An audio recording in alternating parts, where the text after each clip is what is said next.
حضرت انس رضی اللہ عنہ کہتے ہیں کہ رسول اللہ صلی اللہ علیہ وآلہ وسلم نے فرمایا، ہر دین کا ایک اخلاق ہوتا ہے اور اسلام کا اخلاق حیا ہے۔ حضرت ابو مسعود رضی اللہ عنہ کہتے ہیں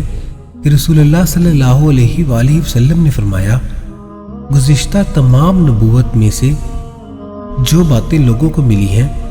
ان میں سے ایک یہ ہے کہ جب تم میں حیا نہ ہو تو جو چاہے کرو۔ اس کا مطلب یہ ہے کہ جب آدمی میں حیا نہ رہے تو اس کے دل میں جو آتا ہے کر گزرتا ہے، اسے برائی سے کوئی چیز نہیں روک سکتی۔ حضرت ابو بکر رضی اللہ عنہ کہتے ہیں کہ رسول اللہ صلی اللہ علیہ وآلہ وسلم نے فرمایا، حیا ایمان سے ہے اور ایمان کا بدلہ جنت ہے، اور فحش گوئی جفا ہے اور جفا کا بدلہ جہنم ہے۔